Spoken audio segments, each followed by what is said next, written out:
We will continue from there only. So example was that we had wall, float, and the linkage mechanism that will provide the feedback signal. So that is to this is a feedback loop, and it will provide a feedback signal, and that feedback signal will go to the error detector, and they will compare the actual output with the desired output. This is what we have to do here. That we'll be discussing. Okay. Now what's happening here?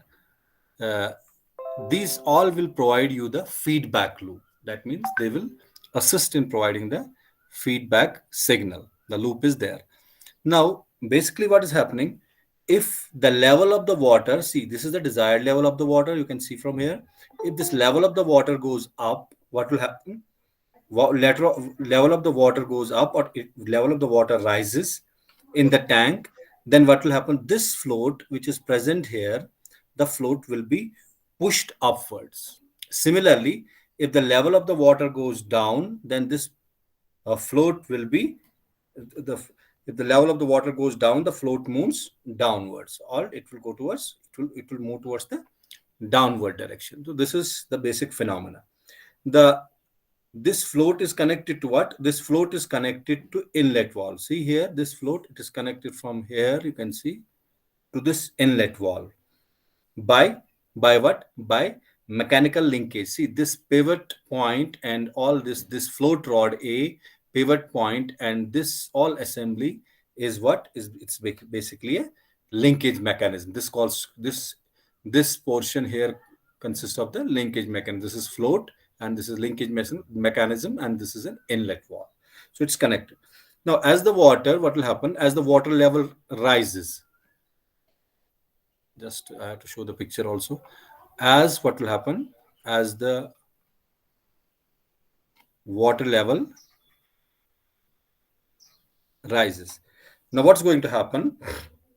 The float will happen. The float moves upwards. See, water level will rise here. Float will move upwards. So what will happen? Float moves upwards. Very simple logic. When the float moves upward, what it will do? It will push this lever. See, let's say this mechanism, this linkage mechanism. Here is the lever. It will push it up. When it will push it up, then what will happen? This is going to push on the lever. See, this is the lever here. This is the lever. Then this float goes up, and this will push on the lever, pushing on the lever, and it will close this wall.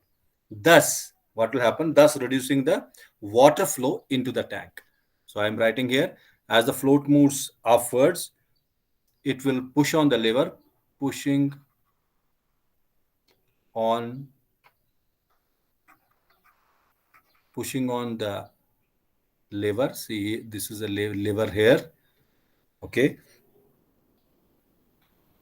Pushing on the lever, what will happen? And that will do what? And it will it closes the wall, and thus what it will do? Thus reducing the flow, flow of water. Just a second. Thus reducing the flow of water into the tank. It's very simple logic. Into the tank. So I'm writing it. Again, I'm showing from the diagram, very clear that water level rises, float will be pushed upwards. This is complete linkage mechanism. This is called lever. Lever will be pushed down. And as a result of this, what will happen? It will push down, it will close the wall in a sense that it will reduce whatever the water is coming from the natural spring. It will not allow any further water to enter into through this wall. So that is, it will reduce the flow of the water flow into the tank.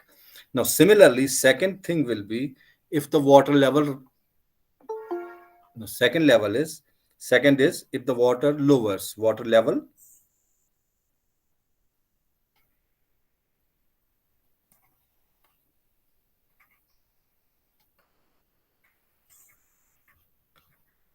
now, if the water level will lower, what is going to happen? You can very clearly see water level will go somewhere here. Then what will happen? float will be float moves downwards. The float moves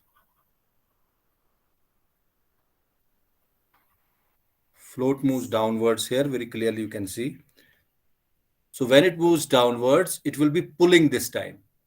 Earlier it was pushing the lever downwards. You can see earlier it was pushing it downward. Now because this has gone down, so it will be pulling this. Pulling on what? It will be pulling on the lever. So it will be so downwards. What will happen here? Pulling on the lever, and thus when it means pulling of the lever, that means it will open the wall, opening the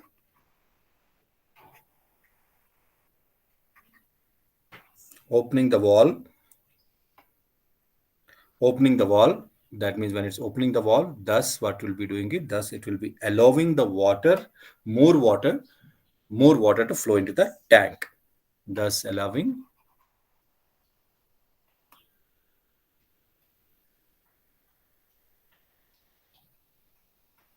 more water into the tank. So very clear it's here. This water level goes down, float will move upwards through this linkage mechanism. That will do what?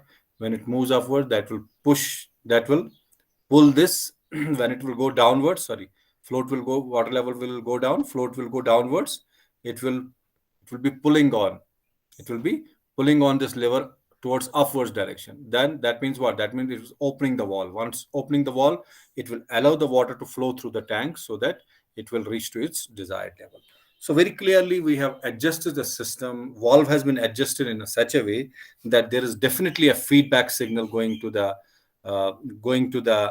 different parts of this water reservoir system. As a result of that feedback signal, we are able to move close towards, or we are able to move close towards the desired level of the water. So very clearly, it's a closed loop control system where a definite feedback is given, whether automatic sort of feedback is given, whether the water level is down the desired water level, or whether it's uh, above the desired water level. So once the feedback signal is given, then linkage mechanism plus lever assembly, including the inlet valve, all will make the correction will be made, and it will be that correction will continue, unless that loop will continue, unless and until we will reach to the desired level. So I am writing that here to adjust for a desired, what we are doing in a nutshell here, to adjust for a desired level of water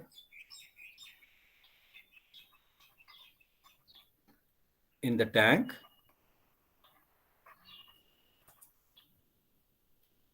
Okay, the float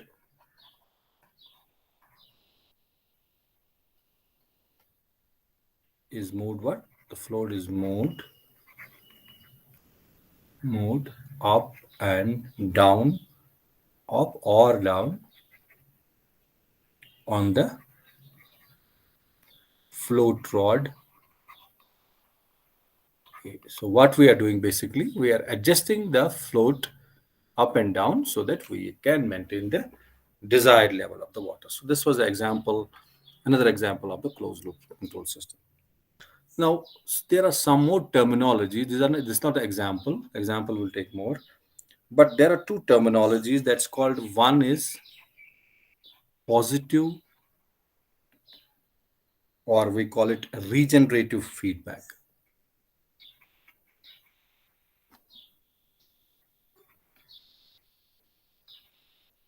Second is called. Second we called it. We called first is positive, or we also call it regenerative feedback. Second is negative, we call it. And when we call it a negative, this is also called degenerative feedback. So second is what? It's negative, or we can also say degenerative.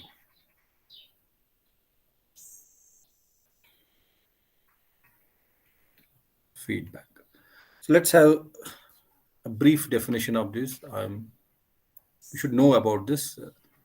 Now, when we talk about the positive feedback, then what happens here? It's a feedback. Both are feedback. So we are something to do with the feedback. So feedback signal can be either positive or negative. Now, if the feedback signal feedback signal, see polarity, we will come to the block diagram technique reduction. We'll see this time of there will be this type of arrangement sometimes negative. Then this, if this is a feedback signal coming from, and this is your process, okay, this is your reference input, something. Sorry if it's going to here reference input, and this is your process, and this is your output here. Then we are taking this is output, then we are taking the feedback signal like this, and we are taking actual output, okay, from here through the feedback, and then we compare it with the reference input. The difference of two, if there is difference of two, that error detector will send it to the controller. That's the process will be there, and an appropriate action will be taken by a controller. So this is the system. But a feedback signal can be either positive or a negative signal.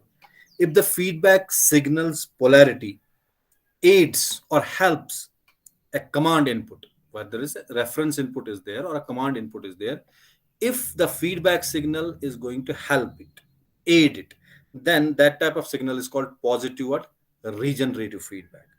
In other words, if feedback signal is aiding or helping or adding up with the reference input signal, then it's a positive feedback. If it is not aiding, the what reference input or the given input of the system, then that signal may be called as a negative or a degenerative feedback. But in practical, you should know which type of uh, feedback signal where is used. Let's have a small idea about this, although it's not required, but maybe sometimes you require it in competitive exams. So first, if I'm talking about the first, then if the feedback signal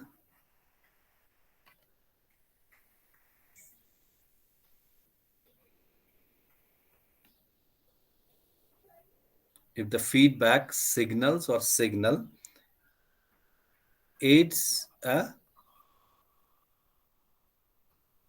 command input, or there's no problem, you can write command input or reference input, there's no problem at all.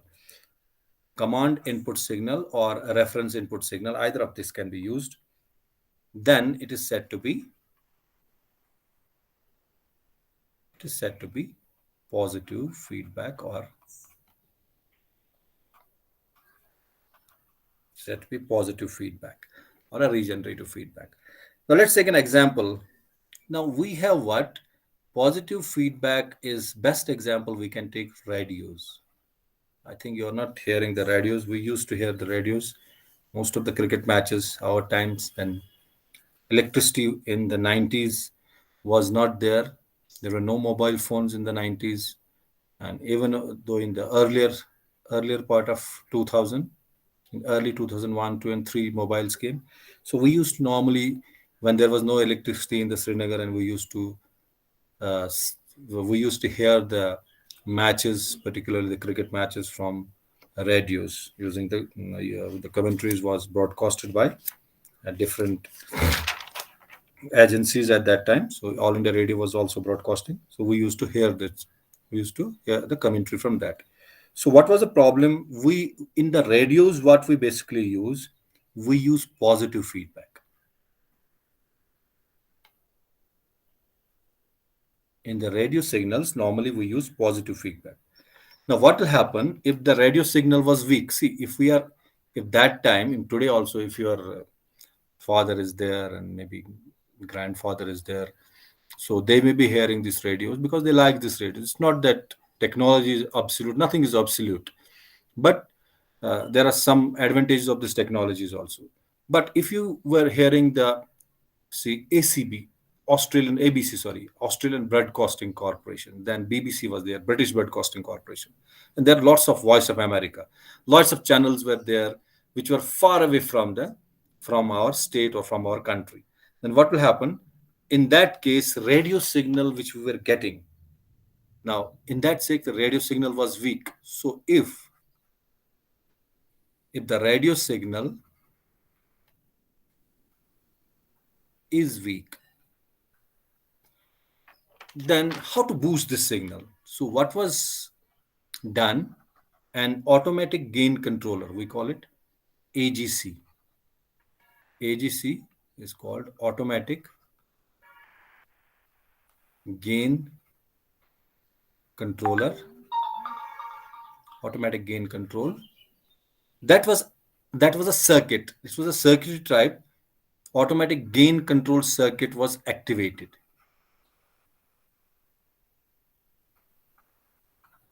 Even is activated today. Also, we can do it. Although we don't need this, we can use our mobile phones nowadays. Is activated. Then that will do what?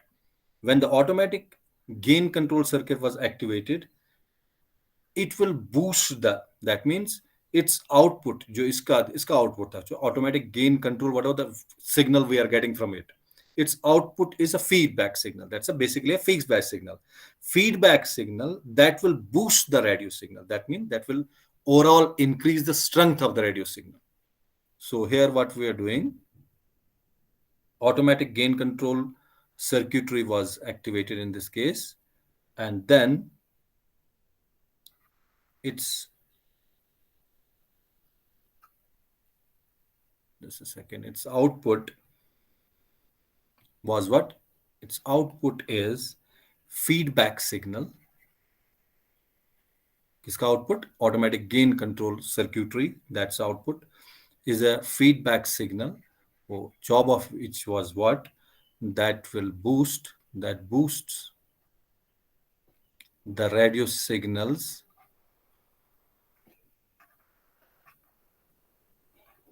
overall strength. That means its strength will increase. That means there will be clarity in the sound. There will be not the unnecessary noises, other things. So we use automatic gain control. So very clear example of a positive feedback or a regenerative feedback. Now, but problem with this positive feedback, I've already told you, if there is advantage, there is definitely disadvantage. If something is a man-made system, there will be always disadvantage. However, if we use this when positive feedback was used with, when you use this positive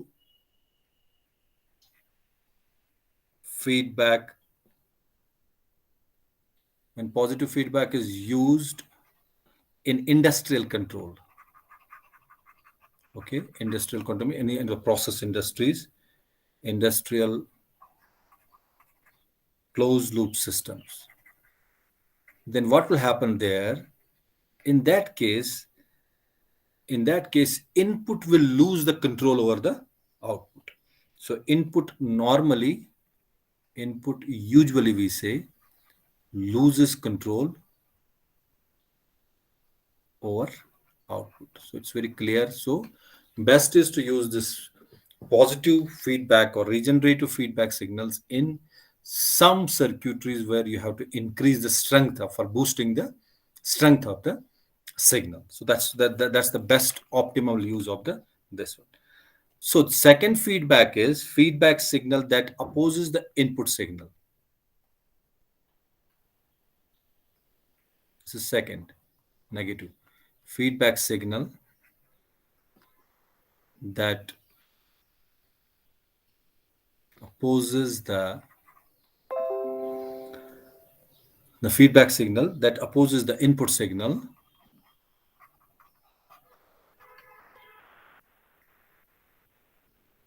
Then that system is said to be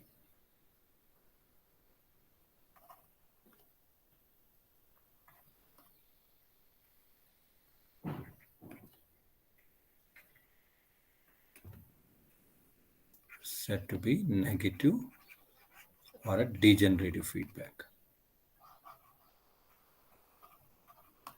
So that system is, now where we use this practically, Normally, negative feedback control system is used in industrial control. Should always.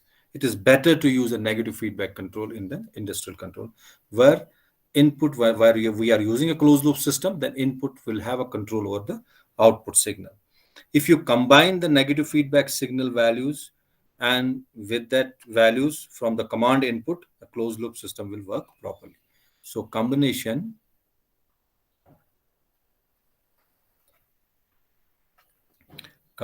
of negative feedback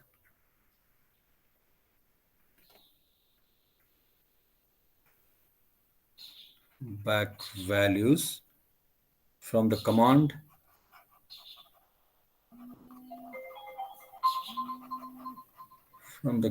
input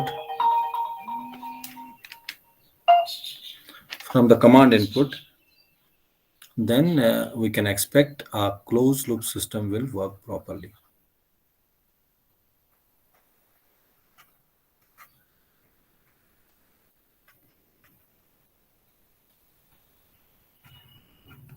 Okay, so this is what we have in this type.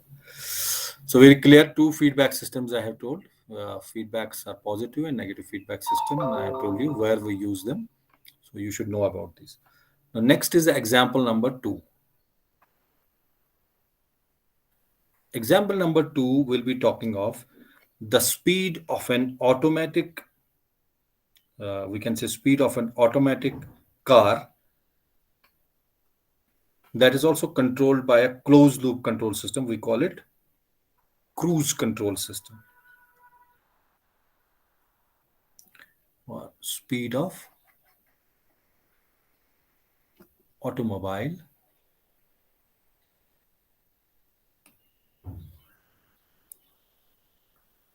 can be controlled by what?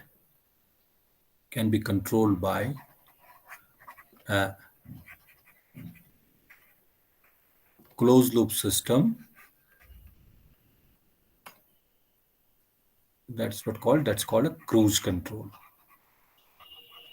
Cruise control. So let's see how we can control the speed of an automobile. So what we do basically here, it's very simple. Here, the desired speed, there will be always actual speed and desired speed. You have to remember that because you have to compare and send it to the what you call error detector with processes. So then basic control system, basic closed loop system fundamental will remain the same as I have explained in the first class about the closed loop control system. The rest, when we go into a particular system, when we are talking and discussing a particular system, then we have to see what are the parts and other things which will be involved in that. So same fundamentals will be applicable to the parts here in case of a speed control of an automobile. So now what will happen? Here we have first of all the desired speed will be, in this case, in an automobile, which is a speed of an automobile which is controlled by what? Closed loop system. That means it may be BMW type, Mercedes type, or any sedan type car where we have complete automatic gearing system, everything is there. Now here the desired speed is set by what? Desired speed will be set by electronic mechanism.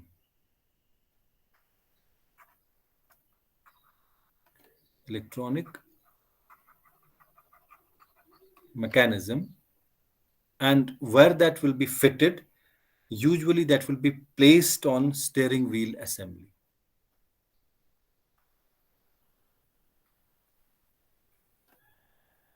On steering wheel assembly. So you can see a number of cars nowadays. You have ABS system in Swift, other cars. You can see even Hyundai.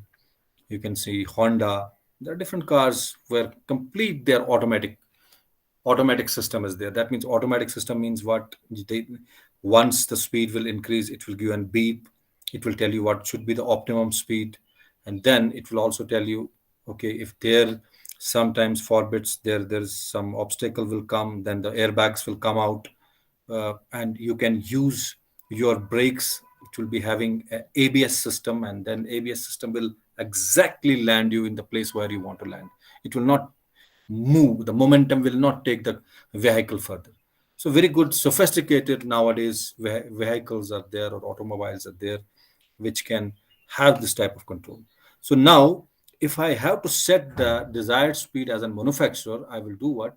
I will place some electronic mechanism which will give me the desired speed, that what should be the speed at this particular terrain, or at this particular, you know, road terrain, that what should be the speed. And that is usually placed in these automatic vehicles on the steering wheel assembly. You can see steering wheel assembly is in front. So what we use, what mechanism we use there, we have a hall effect. We have we have a hall effect sensor there connected to the front. I will write it down. A hall effect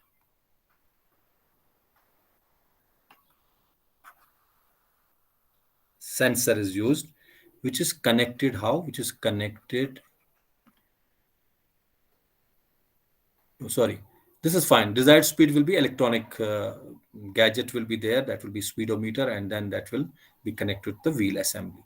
So Hall effect sensor, it's another type of sensor. Basically, sensor Hall effect sensor, and Hall effect sensor will do what?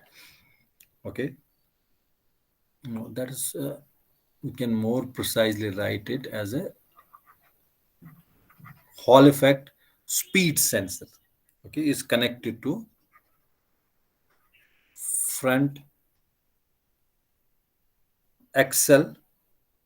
It is connected to the front. See, axle is in front. You can see that rod which is rotating. If you can see the car, if you can see the beneath your car or beneath your vehicle, the rod that will be rotating, that will be circularly rotating. So a Hall effect sensor will be connected to the front axle, that generates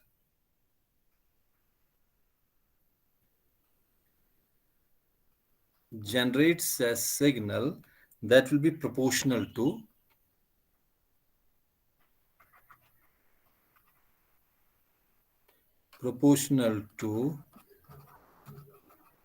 actual speed.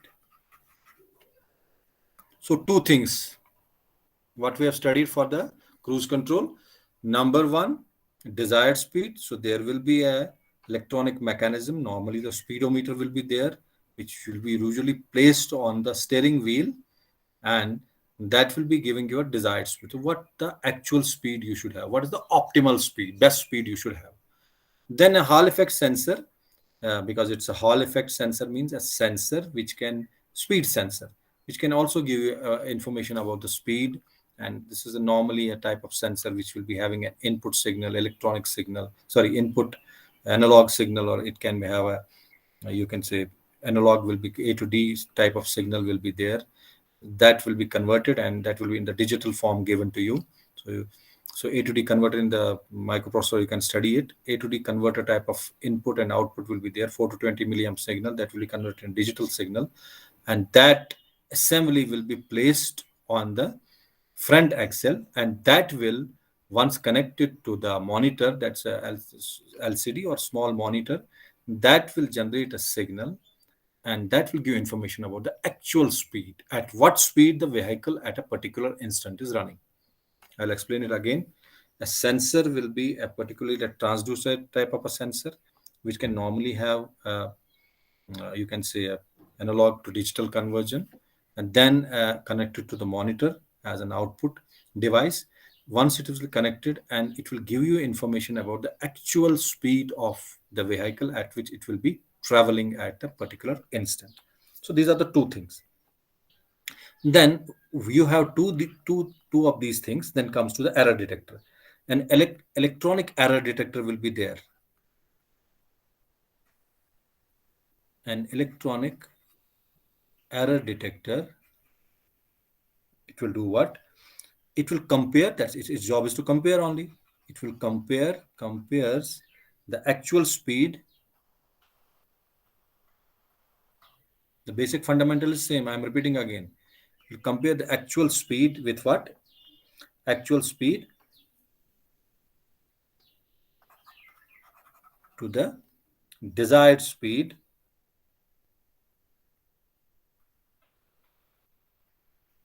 and then okay, it has compared the actual speed with the desired speed. Then the signal, if there is difference between two, if there is no difference, no problem. But if there is difference between two, then it will send a signal. Then sends a signal, and to send a signal to whom? It will send a signal. What type of signal? That will be representing the difference between two. Representing, because it's comparing it, representing the difference between them to the controller. So job of the error detector is, it will compare the actual speed with what? It will compare the actual speed with the desired speed. So both of comparison will be done.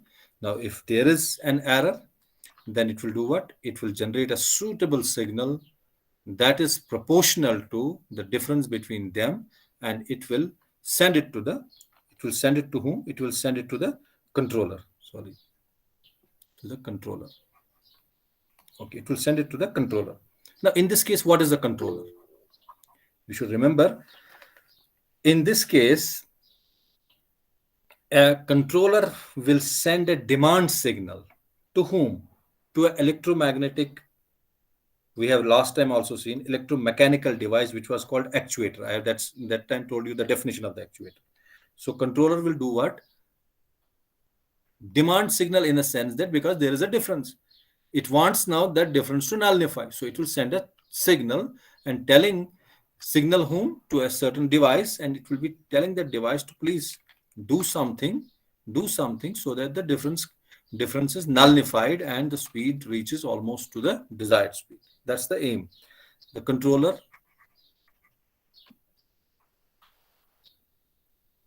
okay, the controller sends a demand signal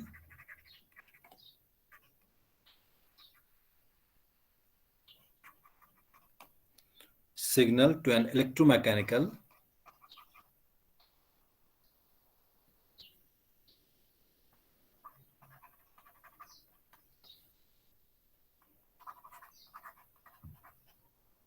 electromechanical device, which is called actuator. We have studied it last time, called actuator. The actuator will do in this case, okay, a part of this electromechanical,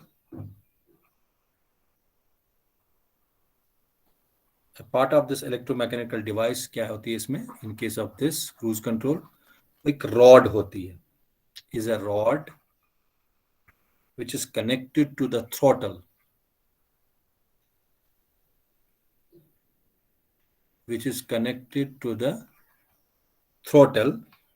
What does that do? It will vary the fuel flow to the engine, which varies the fuel flow to the engine. So now with what we have compared the difference between the desired speed and the actual speed. Now, when there is a difference, a suitable signal, which is proportional to the difference between them, will be sent to the controller. Controller now will send a demand signal, in a sense that it requires, because difference is there, he wants that difference to be nullified. So he sends a demand signal to an electromechanical device. See, if you go to the higher classes, because we cannot, it's a valve type which has got a mechanical assembly, then it has got an electronic circuitry also. That means when the process is flowing through that valve, then that is connected to your automatic control system, and the signal will be sent and appropriate action will be taken at the appropriate time. That means whatever the demand requirement will be there, and appropriate or suitable action will be taken. That's an electromagnetic device called this actuator, which I have told you, it will proportionality, it will send a signal, or it will produce a signal that will be proportional to the difference between the two, and then action will be initiated by it. It's a very strong type of device. So then, in this case, electromechanical device, a part of that is a rod that will be connected to throttle. Everybody knows this. There's a below rod and that throttle that will be connected to the throttle of the engine, where the fuel will come out from the tank towards that, so that it varies the fuel flow to the engine. So a rod which is connected to throttle, only its job is that when the demand arises, fuel flow will be high. When the demand arises, fuel flow will be optimal. So it will just vary the fuel flow.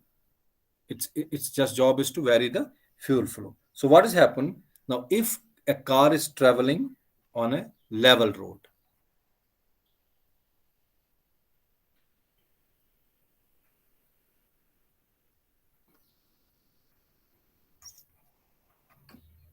if a car is traveling on the level road, it suddenly will encounter what? It will suddenly encounters an uphill grade. Till that, we had optimum speed and everything. Almost error was nil. There was no difference between the desired speed and the actual speed. Now, suddenly, what will happen? Like we are going from Srinagar to Gulmarg, or we are going from Srinagar to Pahalgam. Not right from here, but once you reach Pahalgam, there is a bit terrain is high. And Gulmarg, we have a high terrain right from the Narbal itself. You keep on increasing your altitude, keeps on increasing. So all of a sudden, when you are traveling on the level terrain and you encounter an uphill grade, then what's happen? You will always see the vehicle will begin to slow down. आपने देखा होगा, vehicle begins to slow down. Speed कम हो जाती है जब आप higher altitude पे जाते हैं, तो स्पीड गाड़ी की कम हो जाती है, इसलिए आप उसको थर्ड फिफ्थ गियर से फोर्थ, फोर्थ से फिर थर्ड, जैसे जैसे बड़े गियर आप देते जाएंगे तो गाड़ी चढ़ेगी. Second, first are the suitable gears. जब आप गुलमर्ग जैसे जा रहे हैं, मोस्टली यू यूज थर्ड कहीं पे होता है, लेकिन मैक्सिमम सेकंड और first gear. So once you encounter this uphill grade, it will begin to slow down. Then what's going to happen? Why? Because the actual speed is lower than the desired speed. Slow down ki kya baat hai? Because what will happen?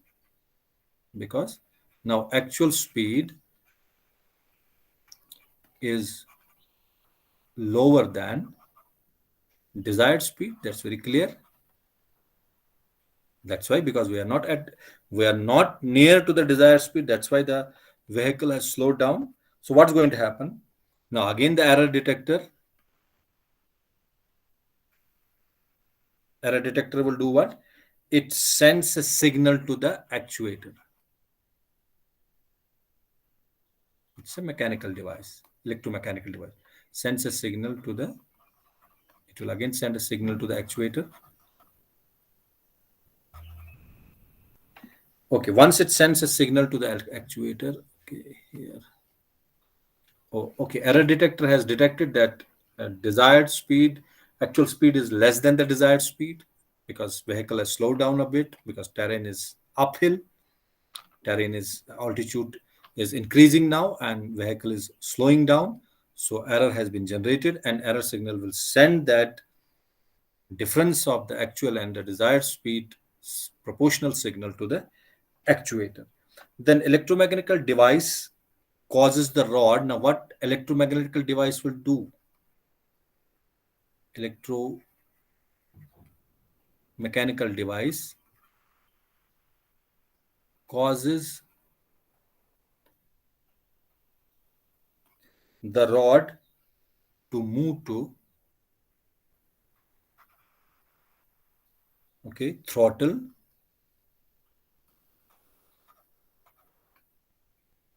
Why? Because he needs to increase the flow of the supply of the fuel, so that more fuel flows to the engine. Sorry, more fuel flows to the engine. engine. So what is happening? Because there is a difference between the two, electromagnetic, that is actuator will activate, and it will, what it will do, it will cause the rod to move closer to the throttle. That means it will allow the more supply of the fuel, so that it will apply the more supply of the fuel to the engine. The additional fuel will do what? Just a second there. Just a second. Okay.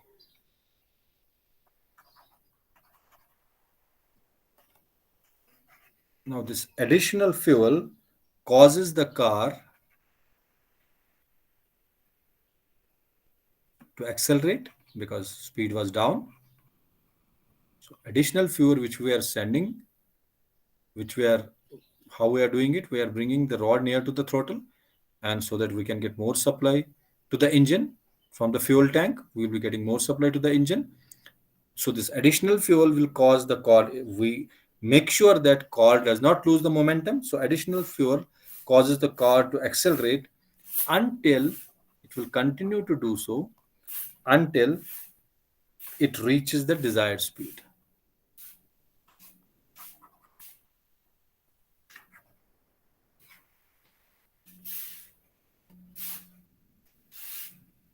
So this is the theory behind it. So very clearly, a cruise control is another example of a automatic control system. So basically, we have steering wheel assembly, and we have an axle. Uh, we have an axle, front axle, and front axle. We have a Hall effect sensor. Steering wheel assembly. We have an electronic, mechanism to look for the desired speed. Where there is a steering wheel assembly, Hall effect will look for the actual speed.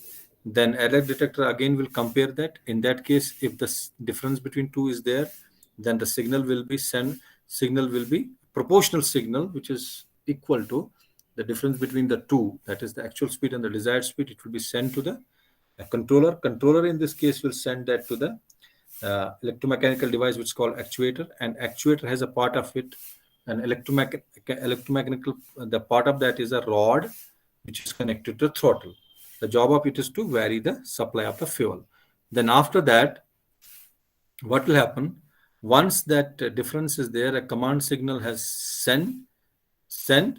If car is now traveling on the level terrain or on a plain terrain, then after that, if suddenly it encounters an uphill level or uphill, because the altitude will keep on rising, it will encounter an uphill grade, then uh, because vehicle will slow down, reason behind the difference will be there between the actual speed and the desired speed. That signal will be again sent to the error detector, which will tell the electromechanical device to do some action, and that it will do what, it will bring rod near to the throttle, so that more supply will be pumped to the engine. When there will be more supply, additional supply will allow the car to accelerate, and it will keep on doing it unless it reaches the desired speed.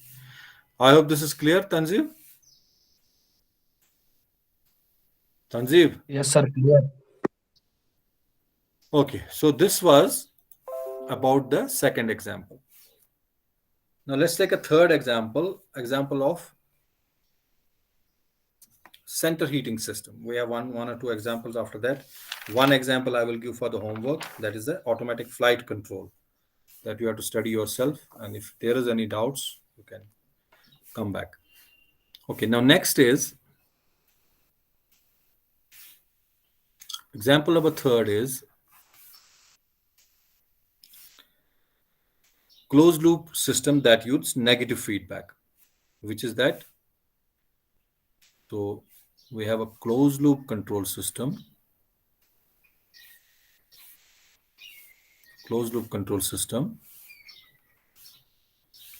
that uses negative feedback.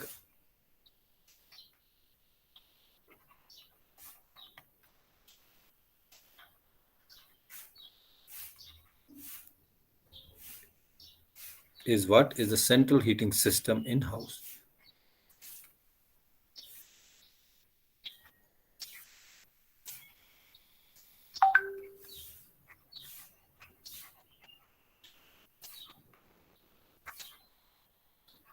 So we have a central heating system in house. Okay. It's not required here, but nowadays we have humid because of the global warming. Now there is a humidity in Srinagar also. Our first time seen in my life this much of humidity. So because of the global warming, maybe we will also have to look for these type of systems. But normally these systems are more useful in Delhi and other parts of the country where temperature is very hot. Now what it does basically, how we do it, how we monitor this complete, how we maintain this temperature at the room. No, basically the device which is responsible for that is which measures the temperature. The thermostat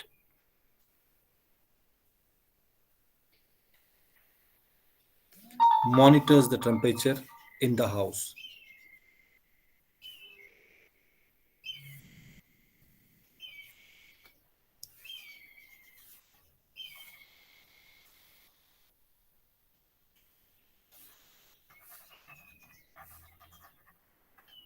Thermostat will do, it will monitor the temperature in the house and it will compare it to the desired reference settings.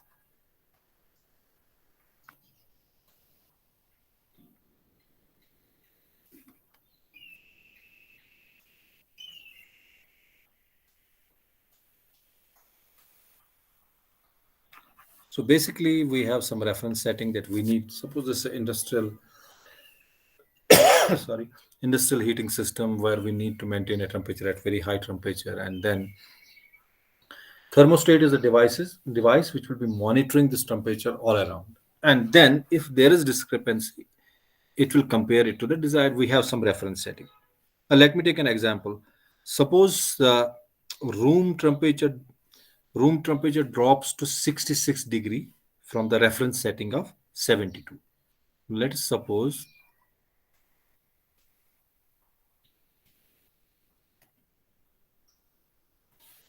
room temperature drops to 66 degrees centigrade from the reference settings of 72 degrees centigrade. So we have a reference setting of something and room temperature will drop down to certain value. So what will happen? The measured feedback signal value subtracted from this, we have a set point at 72. So we have measured signal. That means the actual signal 72 degree, which is called also called a set point, is called a desired value. So we have desired value 72. We have actual value 66. We compare the actual value with the desired value, and if there is a discrepancy, then it will be, there's a discrepancy, what will happen? The thermostat contacts will close and cause there will be furnace also, correct, because heat will be generated in the furnace. It will cause the furnace to turn on. The furnace will supply the additional amount of heat to until the temperature will be back to the reference settings. So this will be the scenario in this case. So we will have here the measured feedback, that means the actual value of the temperature. Measured feedback value will be is subtracted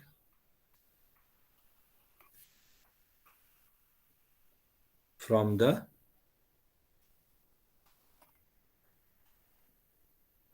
set point command, and it will cause a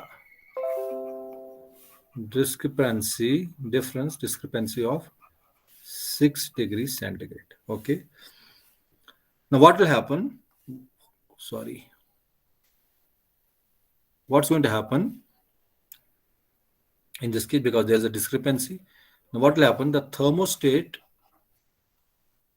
because the device which is monitoring is thermostat, so it has to take some action. A signal will be forwarded, a proportional suitable signal will be forwarded to the thermostat, and thermostat contacts will open. It has,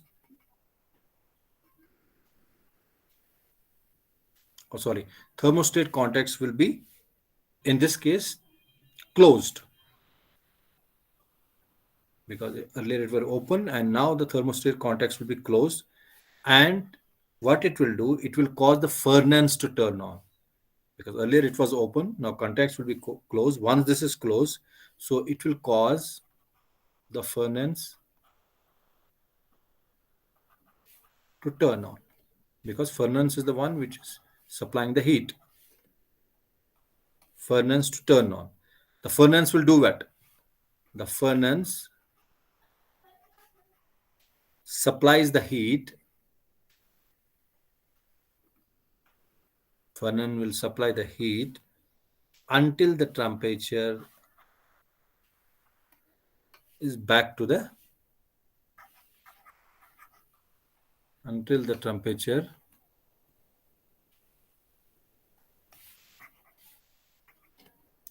is back to the reference settings.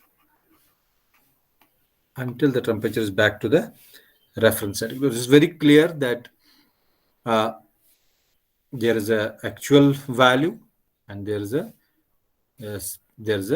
desired value. That means set point is at 72 degrees centigrade, actual value is coming out. For example, we have taken 66. So whatever the discrepancy is there, that discrepancy will send to a controller. Controller in this case is a thermostat, whose contacts will be normally closed when there is no discrepancy. But once the discrepancy is there, normally it will be open. Sorry, once the discrepancy is there, it will close the contacts. When it will close the contacts, that means it will give a signal to the furnace to turn on. Once the signal turns on, then furnace will do what? It will supply an additional amount of heat, and it will keep on doing it unless it will reach to a reference value. So because there is a negative feedback we are using here, when the negative feedback is sufficient in the sense that when we have reached to equilibrium, we can write like that also, there's no difference. When the negative feedback is sufficient to cancel the command,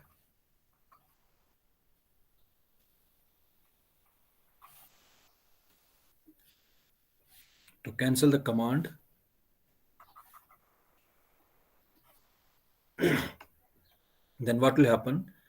The error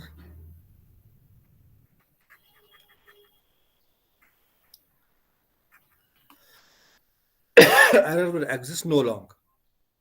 So then when the error will not be there, the thermostat contacts will be again open.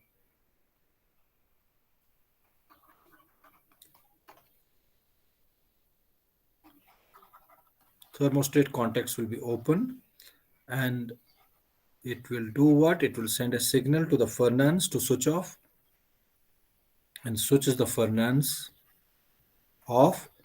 Furnace will switch off until again it will continue to be switch off until the house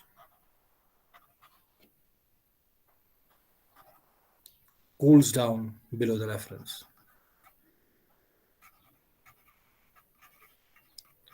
So until we have it at a reference value, there will be no problem. But once it will derail from the reference, there will be. So this cycle will repeat. The temperature in the house will be automatically maintained without any human intervention. So the cycle will repeat. Cycle is going to repeat, and temperature is maintained in house.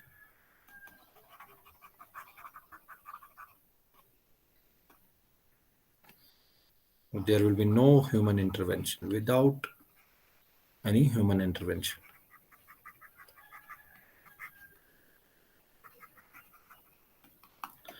So this was another example. I think this is a very simple example. Okay. I hope it's clear. Anji, roll number 6. Absent today. Roll number 9. Yes, sir. Is it clear or not? Yes, sir. Clear. Okay, now another example is, last example we'll be doing today, and then we will wind off today's lecture. Now, example number 4 is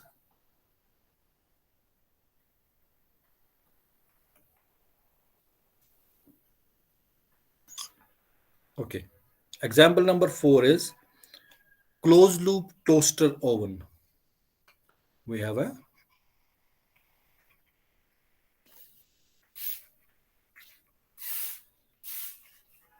closed loop toaster oven that if you call about a closed loop toaster oven, that will be more complex and more expensive.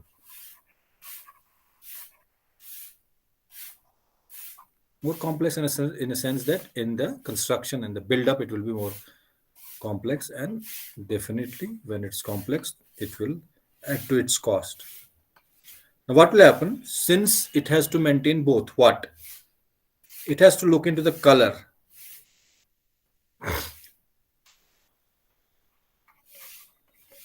it has to maintain, because we need crispy toast, we need less crispy, more crispy, dark crispy, that depends. So it has to maintain what, both color. How it maintains the color automatically, that's called through light reflectivity. The phenomenon behind is through light reflectivity. So color maintenance is this. And then second important factor is humidity. Humidity inside the toaster oven.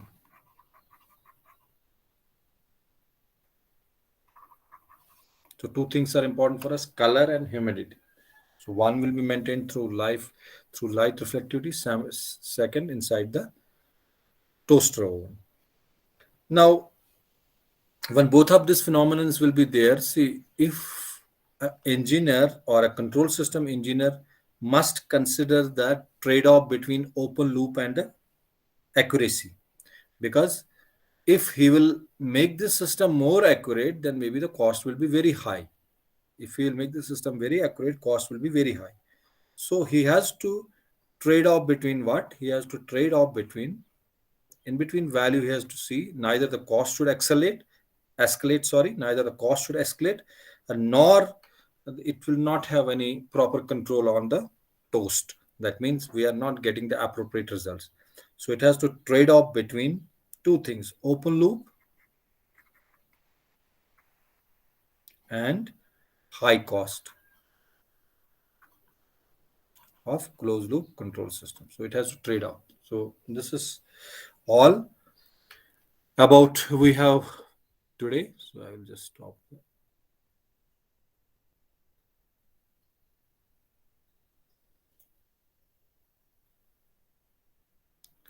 Okay, what is